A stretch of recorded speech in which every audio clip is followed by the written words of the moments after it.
MDH की हल्दी मिर्ची धनिया करे कमाल। ये रंग दे, ये खुशबू दे, ये तीखा, ये कम पड़े। क्या निराला MDH मसाला।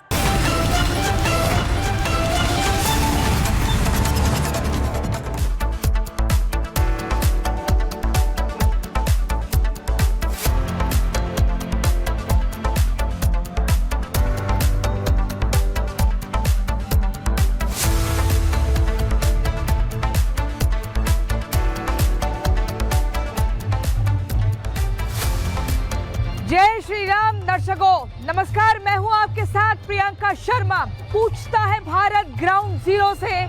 आज मैं हूं अयोध्या नगरी यानी कि प्रभु श्री राम की नगरी में हूं और यहीं से पूछता है भारत ग्राउंड जीरो से एक एक तस्वीर हम आपको दिखाएंगे। दर्शकों मैं बता दूं, आज 500 सालों की जो संपूर्णता है उसके बारे में एक एक बारीकी से मैं खबर आपको बताऊंगी। मैं आपको बताऊंगी कि इतिहास में क्या कुछ एक नया अध्याय जुड़ने जा रहा है। आज पूछता है भारत ग्राउंड जीरो से यानी कि अयोध्या नगरी से, प्रभु श्री राम की नगरी से जो पहली खबर होगी वो देखिए दर्शकों आप। एक लंबा जो इंतजार है वो पूरा होने जा रहा है। 500 सालों का इंतजार। आप सोचिए कितने लोगों ने बलिदान दिया अपनी जिंदगी का, कितने लोगों ने त्याग किया, तप किया, तपस्या की और वही सब कुछ अब पूरा होगा। लोगों ने कई तरह के सवाल भी खड़े किए थे, आपको याद होगा पिछले साल, लेकिन अब वो क्षण आ चुका है जो अब 25 नवंबर 2025 की तारीख अयोध्या के अध्याय में स्वर्णिम अक्षरों में दर्ज हो जाएगी, क्योंकि मंदिर के शिखर पर धर्म ध्वज को फहराया जाएगा। दर्शकों इस खबर को मैं आपको बताऊंगी, लेकिन दर्शकों अयोध्या नगरी में मैं मौजूद हूं, लेकिन आपको बता दूं दिल्ली में जो व्हाइट कॉलर आतंकी मॉड्यूल है अब उसमें एक और जो मॉड्यूल है वो जुड़ गया है और ये है लाल आतंकियों का मॉड्यूल। और इसीलिए दर्शकों दूसरी बड़ी खबर है हमारी, अब हो चुका है व्हाइट एंड रेड यानी कि RNW। ये आतंकियों का जो मॉड्यूल है वो कैसे सक्रिय हो रहा है, अब ये लाल आतंक कैसे परेशानी का सबब बन रहा है, कौन है ये इस लाल आतंक के पीछे जो चेहरे पर मुखौटा आता है, हिंसा की ये बात करता है कि हमें इंसाफ मिले, उनकी समस्याओं का समाधान हो, लेकिन उस मुखौटे के पीछे कुछ और होता है। किसी नक्सली की जान जाने के बाद वो बदला लेने की मांग कर रहे हैं। आखिर कौन है लेफ्ट संगठन, कौन है लाल आतंक जो दिल्ली में लगातार दिल्ली की आबो हवा में जहर घोलने का काम कर रहा है। ये दूसरी खबर होगी हमारी आज की जो हम आपको बताएंगे। लेकिन दर्शकों इसी मॉड्यूल में अब एक और जिक्र होता है। जो तीसरी खबर है वो जम्मू से है। आप सोचिए श्राइन बोर्ड का जब भी जिक्र होता है तो याद आता है कि माता वैष्णो देवी में अगर जाना है तो श्राइन बोर्ड से संपर्क करना होगा और जितने भी हिंदू हैं वो सारा दान का पैसा श्राइन बोर्ड को देते हैं। लेकिन वही श्राइन बोर्ड ने हिंदुओं के साथ धोखा कर दिया है।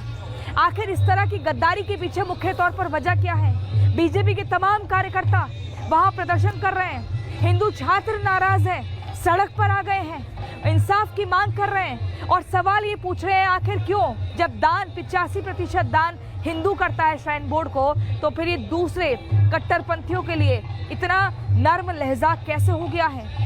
क्या हो गया ये श्राइन बोर्ड को?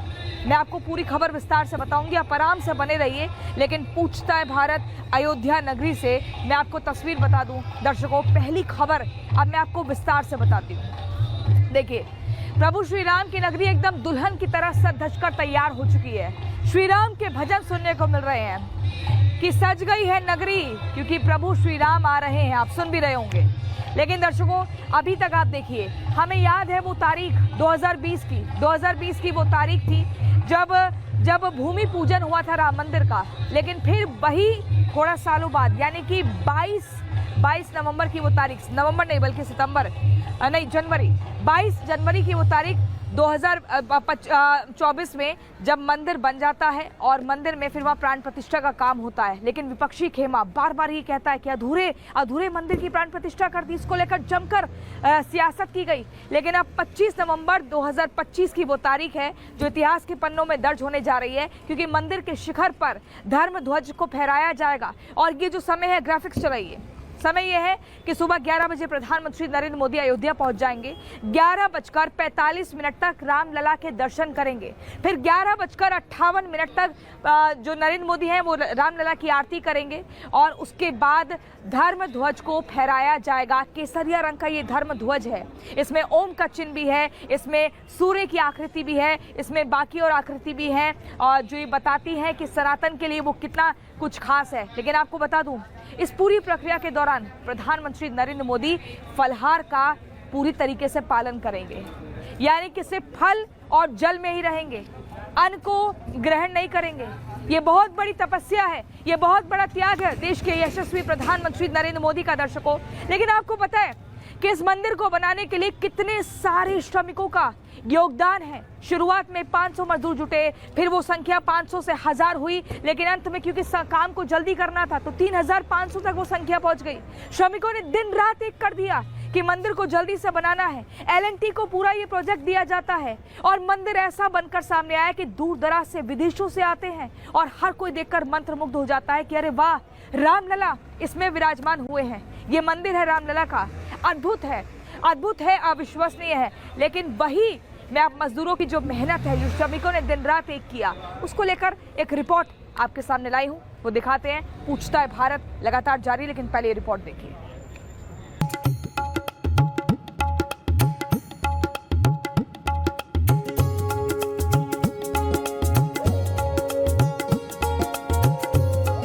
दुनिया भर के करोड़ों राम भक्तों की आस्था का केंद्र अयोध्या का राम मंदिर अब संपूर्ण हो गया है।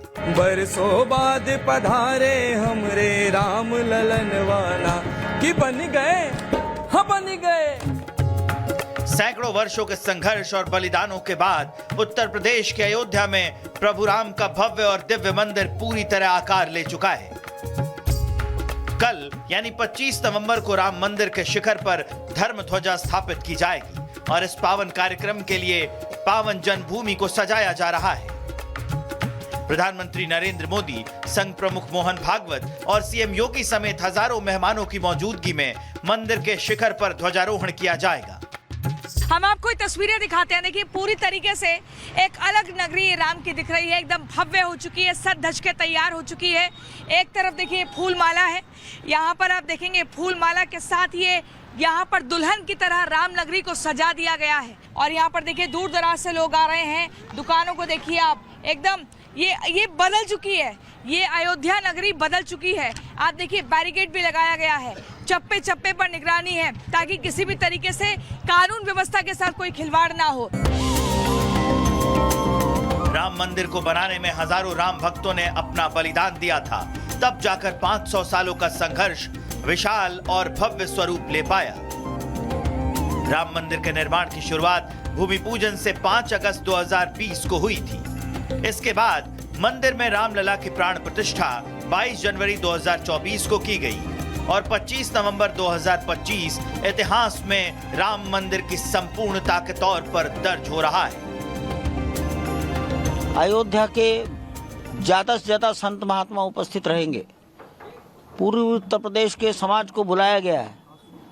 पूर्वी उत्तर प्रदेश का सारा समाज का रिप्रेजेंटेटिव वर्ग यहाँ उपस्थित रहेगा।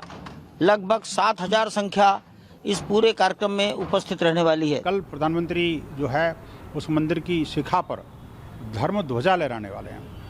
आप सोचिए क्या सोच करके उस नाम रखा उसको। वो कोई स्वर्ण पताका नहीं रखा, कोई पताका नहीं रखा, उन्होंने भगवा ध्वज नहीं रखा, धर्म ध्वजा। यानी माँ भारती की इस पावन धरा पर अब धर्म की ध्वजा ही लहराएगी। धर्म के आधार पर देश चलेगा। सांप्रदायिक वैमनस्य और विद्वेष इस देश से दूर होगा और जो विश्वगुरु भारत था वो वापस पुनः अपने उस मार्ग पर आएगा। अगस्त 2020 में भूमि पूजन के बाद से ही राम मंदिर का निर्माण युद्ध स्तर पर शुरू हो गया था। सुबह और शाम 2 शिफ्ट में भगवान राम के मंदिर को पूरा किया गया। दावा है प्रभु राम के मंदिर निर्माण में सबसे पहले 800 मजदूरों को लगाया गया था। काम में तेजी के लिए बाद में मजदूरों की संख्या बढ़ाकर 1500 कर दी गई। राम मंदिर के संपूर्ण होने तक मजदूरों की संख्या बढ़कर करीब 3500 हो गई। राम मंदिर के निर्माण में इंजीनियरिंग क्षेत्र की दिग्गज कंपनी लार्सन एंड टुब्रो का बड़ा योगदान है। लार्सन एंड टुब्रो ने ही भव्य राम मंदिर का निर्माण किया है। सबसे बड़ी बात यह है कि राम मंदिर निर्माण के दौरान कोई भी हादसा नहीं हुआ और इसके लिए लार्सन एंड टुब्रो को इंटरनेशनल लेवल के सम्मान भी मिल चुके हैं। लार्सन एंड टुब्रो का नाम दुनिया की टॉप इंफ्रा कंपनियों में शुमार है। L&T ने सिर्फ देश में ही नहीं बल्कि विदेशों में भी कई प्रोजेक्ट्स पूरे किए हैं। L&T के बनाए गए प्रोजेक्ट्स को इंजीनियरिंग का नगीना कहा जाता है। दिव्य राम मंदिर भी इसका उदाहरण है। अगर सिर्फ भारत की ही बात करें तो L&T ने राम मंदिर के अलावा भारत की सबसे ऊंची मूर्ति स्टैच्यू ऑफ यूनिटी का भी निर्माण किया था। मुंबई अहमदाबाद बुलेट ट्रेन का निर्माण भी L&T द्वारा किया जा रहा है। दिल्ली मेट्रो के हिस्से को L&T ने ही अपने कुशल इंजीनियर्स के दम पर बनाया है। चेन्नई और कोलकाता मेट्रो के निर्माण का श्रेय भी L&T को ही जाता है। अहमदाबाद के मोटेरा स्टेडियम का डिजाइन और निर्माण भी L&T ने ही किया था। साथ ही मुंबई ट्रांस हार्बर लिंक को भी L&T ने ही बनाया है। राम मंदिर ने L&T की ब्रांड वैल्यू और तकनीकी प्रतिष्ठा को भी मजबूत किया है। राम मंदिर के बाद L&T को कई दूसरे सेक्टरों में बड़े ऑर्डर्स मिले हैं, यानी L&T की डिमांड कई क्षेत्रों में बढ़ गई है। अक्टूबर-दिसंबर 2024 में L&T ने 1.16 लाख करोड़ के ऑर्डर्स हासिल किए थे, जो उनका अब तक का सबसे बड़ा तिमाही ऑर्डर इनफ्लो था। ये सभी order power heavy civil, building heavy engineering sector में L&T को मिले। 2025-26 में भी L&T का ऑर्डर फ्लो लगभग 10% बढ़ने की उम्मीद जताई जा रही है। प्रभु श्री राम के मंदिर में योगदान देने वाले मजदूर और कारीगर खुद को भाग्यशाली मानते हैं। किसी ने मंदिर का फाउंडेशन तैयार किया तो किसी ने पत्थरों को तराश कर उन पर खूबसूरत नक्काशी की। किसी ने मंदिर के स्तंभों पर रामायण कालीन चित्रों को उकेरा था।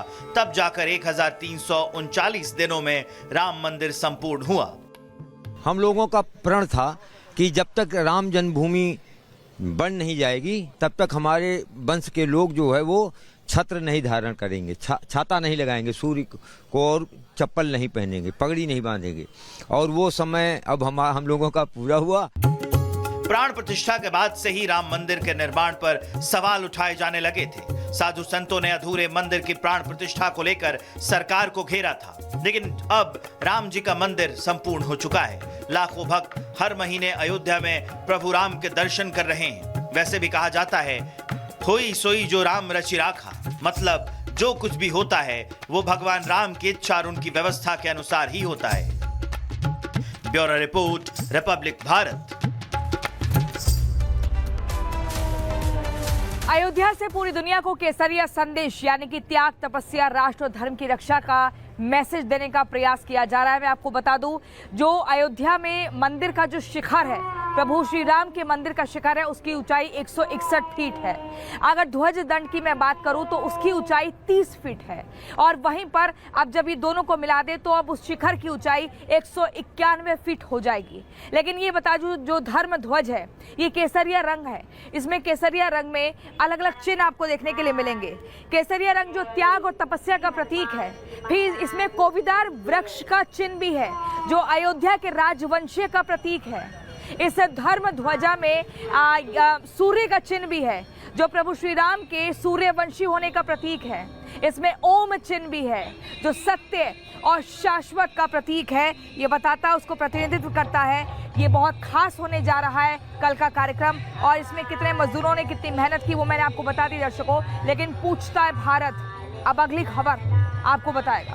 ये अगली खबर है दिल्ली के व्हाइट कॉलर आतंकी मॉड्यूल के बारे में। हम लगातार आपको बता रहे हैं बीते कई दिनों से, चौंकाने वाले खुलासे कर रहे हैं। अल-फलाह यूनिवर्सिटी की बात हो, हरियाणा का कनेक्शन हो, I-20 गाड़ी का हमले से एक दिन पहले पूरा रेकी करना, घूमना, फिर जम्मू कश्मीर से फंडिंग होना, फिर ISIS, अलकायदा, इराक, सीरिया। लेकिन अब इसमें एक और मॉड्यूल जुड़ गया है और वो है लाल आतंकियों का मॉड्यूल।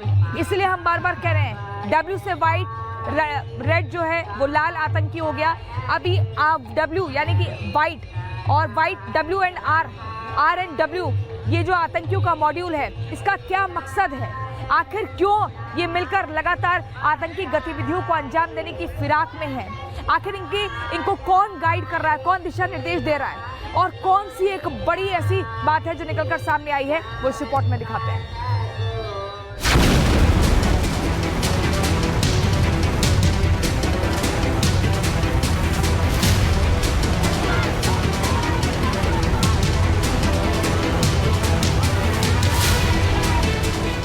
धमाका करने वाली व्हाइट कॉलर ब्रिगेड के बाद राजधानी में लाल आतंकी प्रदूषित मानसिकता के सबूत भी देश ने देख लिए हैं। एक तरफ जैश और अलकायदा से जुड़े आतंकी डॉक्टर्स पकड़े जा रहे हैं, तो वहीं दूसरी ओर पॉल्यूशन के नाम पर किए गए प्रोटेस्ट से लाल सलामियों ने देश को सन्न कर दिया। यही दिल्ली का R&W मॉड्यूल है। R मतलब रेड यानी लाल आतंक के समर्थक और W मतलब व्हाइट कॉलर आतंकी। देश को दहलाने और नक्सलियों का समर्थन करने वाले इस मॉड्यूल ने देश की राजधानी को नोचने का पूरा प्लान बना रखा है। दरअसल दिल्ली में इंडिया गेट पर बड़ी संख्या में जहरीली हवा के खिलाफ प्रदर्शनकारी इकट्ठा हुए थे। प्रदर्शनकारियों ने मुखौटा तो लोगों के हितों का लगा रखा था, लेकिन इन प्रदर्शनकारियों के दिलो दिमाग में जहर नक्सलवाद का भरा था। यकीन ना हो तो सुनिए।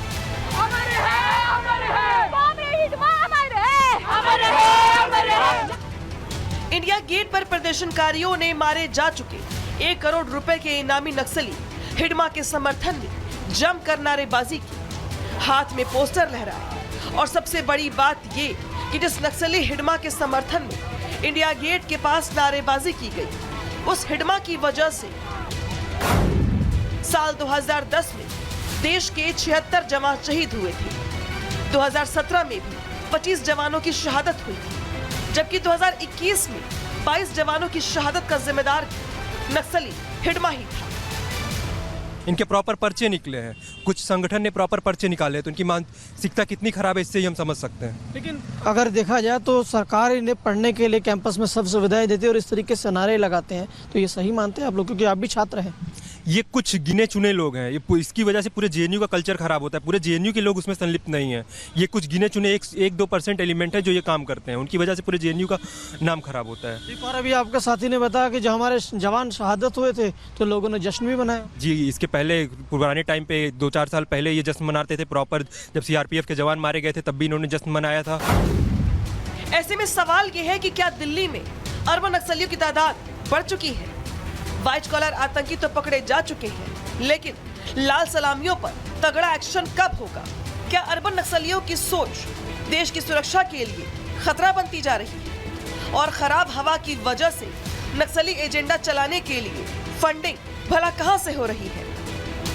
जो माननीय प्रधानमंत्री जी ने कहा था उसको आपने भी देखा कि इंडिया गेट के ऊपर कुछ लोग जो मुखौटा लगाकर गए थे कि वो पर्यावरण प्रदूषण के संदर्भ में बड़े जागरूक हैं और वो इस पर प्रदर्शन करना चाहते हैं, और वहां पहुंचते ही उनके चेहरे पर से मुखौटा हट गया और अंदर का असली मुखौटा सामने आ गया और वो मारे गए नक्सली कमांडर के पक्ष में आकर नारेबाजी करने लगे।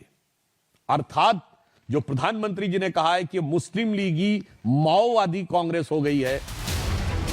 इंडिया गेट पर प्रोटेस्ट के दौरान अर्बन नक्सलियों ने सिर्फ नारेबाजी ही नहीं की, बल्कि पेपर स्प्रे से पुलिसकर्मियों पर हमला भी कर दिया, जिसको लेकर दिल्ली पुलिस ने अब अर्बन नक्सलियों पर शिकंजा कसा है। इस मामले में दिल्ली पुलिस ने 2 थानों में FIR दर्ज कर 22 प्रदर्शनकारियों को गिरफ्तार किया है, जिसमें से 6 प्रदर्शनकारियों की गिरफ्तारी कर्तव्य पथ थाने में की गई, तो वहीं संसद मार्ग थाने में 17 प्रदर्शनकारियों को गिरफ्तार किया गया।